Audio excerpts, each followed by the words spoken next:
Diabetes নিয়ন্ত্রণে দীর্ঘমেয়াদী চিকিৎসার দিন ফুরিয়ে এসেছে। স্বল্পমেয়াদী চিকিৎসার নতুন এক দ্বার উন্মোচিত হয়েছে। কোনো প্রকার ইনসুলিন ব্যবহার ছাড়াই ডায়াবেটিস সম্পূর্ণরূপে নিরাময় সম্ভব বলে দাবি করছেন একদল গবেষক। চিকিৎসা বিজ্ঞানে এটিকে একবিংশ শতাব্দীর যুগান্তকারী আবিষ্কার বলেও গণ্য করা হচ্ছে। ডায়াবেটিস কখনই সম্পূর্ণ নিরাময়যোগ্য নয়, শুধু নিরাময়যোগ্য এমন ধারণা নিয়ে জীবন কাটাচ্ছেন কোটি কোটি ডায়াবেটিস রোগী। সেই ধারণা হয়তো এবার মিথ্যা প্রমাণ হতে চলেছে। দীর্ঘমেয়াদী শারীরিক অসুস্থতার নাম ডায়াবেটিস।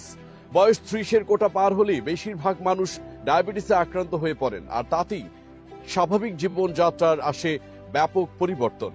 খাবার দাবার থেকে শুরু করে কায়িক পরিশ্রমের রুটিন মেনে চলতে হয় ডায়াবেটিস আক্রান্তদের। তবে নতুন এই গবেষণায় বলা হচ্ছে, ঔষধ ও ইনসুলিনের ব্যবহার ছাড়াই ডায়াবেটিস থেকে চিরতরে মুক্তি পাওয়া সম্ভব।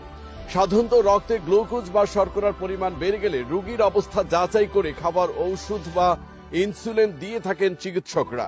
এই চিকিৎসা যেমন ব্যয়বহুল তেমনি দীর্ঘমেয়াদীও বটে। কিন্তু বিশ্বে প্রথমবারের ইনসুলিন ছাড়াই এক এক রোগীর ডায়াবেটিস সম্পূর্ণরূপে সারিয়ে তুলেছেন একদল চীনা গবেষক। তাদের দাবি, ডায়াবেটিস নির্মূলে 2 বছর পর্যন্ত কোনো ঔষধ বা ইনসুলিন গ্রহণ করতে হয়নি রোগীকে। এখানেই শেষ নয়, আক্রান্ত রোগীর রক্তে শর্করার মাত্রা বিন্দু মাত্র ওঠানামা করতে দেখা যায়নি। চীনা ভিত্তিক সংবাদ মাধ্যম সাউথ মর্নিং চায়না